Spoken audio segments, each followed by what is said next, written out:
আজ থেকে কোটি কোটি বছর আগে যখন আমি একদিন বিছানায় এমনি ফালতু ফালতু সে বেকার বেকার স্বপ্ন দেখছিলাম, ঠিক তখনই।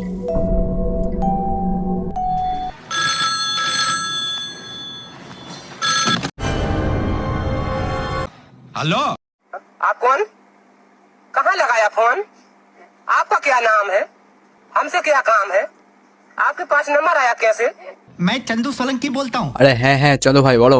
কেজিএফে রকি ভাইয়ের সমস্ত সোনা হারিয়ে গেছে, তো তোমাকে খুঁজে নিয়ে আসতে হবে। আচ্ছা চলো ভাই, আমি এক্ষুনি বেরোচ্ছি।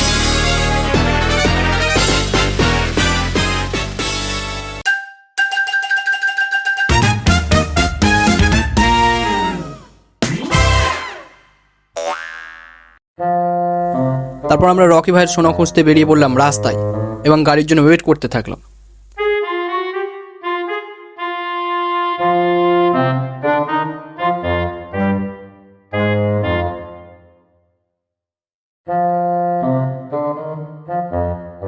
তারপর হঠাৎ মনে পড়লো যে গাড়িওয়ালাকে তো আমরা টাকাও দিইনি আর ডাকিও নি, তো গাড়িওয়ালা আসবে কোথা থেকে? তাই আর ফালতু ফালতু গাড়ির জন্য ওয়েট না করে 2000 কিলোমিটার আমরা সাইকেল চালিয়ে চলে গেলাম পাহাড়ে রকি ভাইয়ের সোনা খুঁজতে।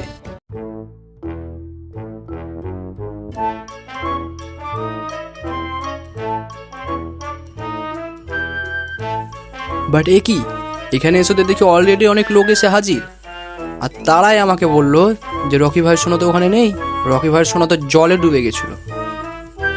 তাই ওখানে একটু পাহাড় দেখে সোনাকে খোঁজার জন্য চলে আসলাম আমরা জলে। ও হো হো হো, এখানে তো রকি ভাইয়ের সোনা, কি এখানে যদি আমি সোনা খুঁজতে যাই তো আমাকেও নাবি নিয়ে চলে যাবে। ইয়েস, যেখানে জল নামছে সেখানে গিয়ে খুঁজি।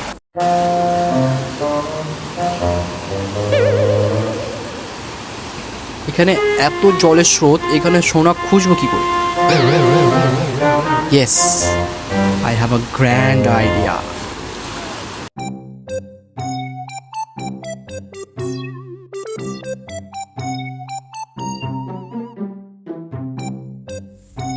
হ্যাঁ, তোমরা ঠিকই দেখছো, যে গেট দিয়ে জল নামছিল সেই গেটটাকে বন্ধ করে দিয়েছি। এবার তো হবে সোনা খোঁজা।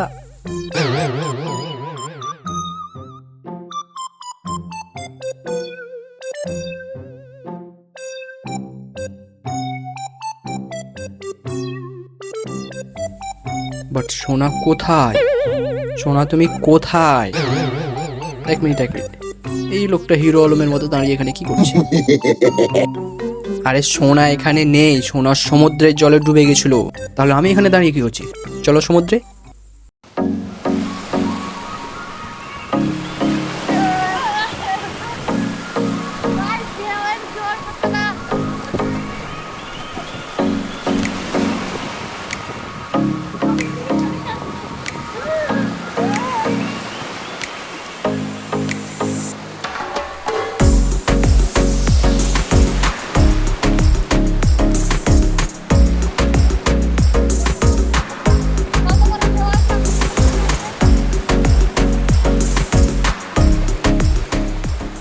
তারপর সমুদ্রের ধারে ঘুরতে ঘুরতে এই দাদুটাকে দেখতে পেলাম আর জিজ্ঞাসা করলাম, দাদু রকি ভাই সোনা কথা আছে, তুমি কি জানো?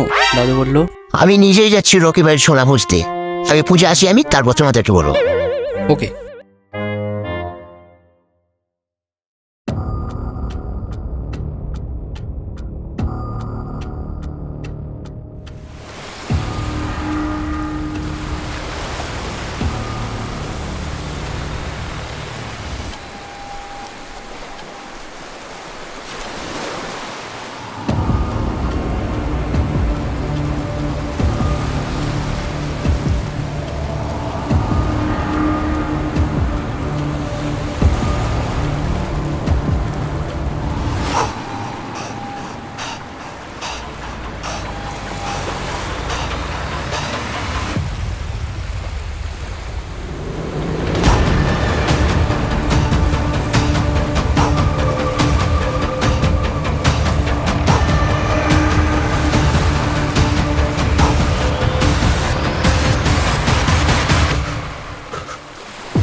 দাদু তো গেল মাঝ সমুদ্রে সোনা খুঁজতে, বাট দাদু ফিরে আসা পর্যন্ত আমরা কি করব?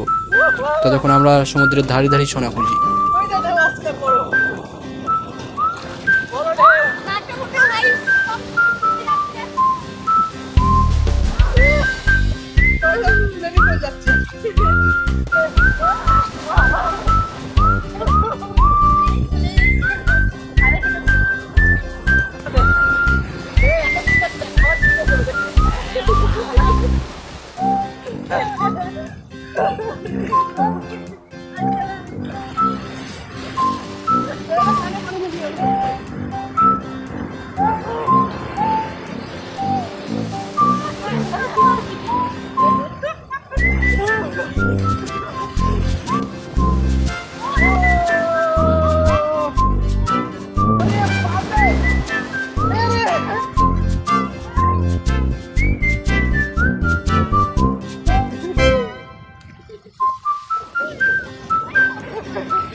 তারপর সমুদ্রের জলে এত সোনা খোঁজার পর বছরের পর বছর আমরা দাদুর আশায় সমুদ্রের ধারেই বসে রইলাম, বাট দাদু আর আসলো না।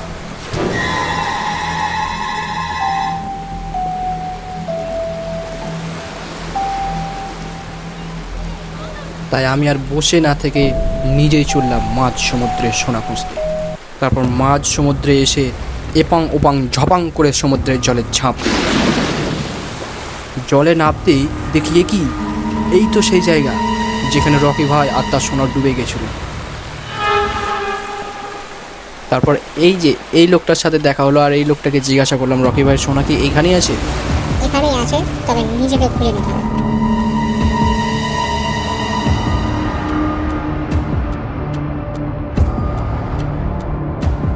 তারপর আমরা এদিক ওদিক খুঁজতে লাগলাম রকি ভাইয়ের সোনা। বাট সোনা কোথায়? সোনা তুমি কোথায়?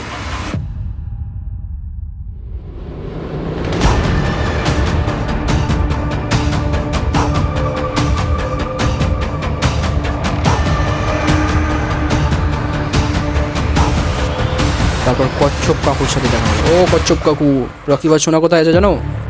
তা ভাগ এখান থেকে।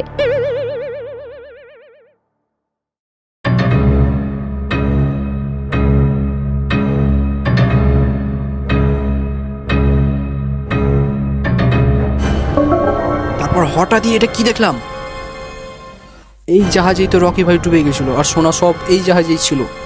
চলো খুঁজি। কিন্তু সোনা তো এখানে নেই, তার মানে সব সোনা রকি ভাই নিজেই সরিয়ে ফেলেছে। তাই ফালতু আর এখানে সময় নষ্ট না করে চলো ঘরের ছেলে ঘরে ফিরে যায়।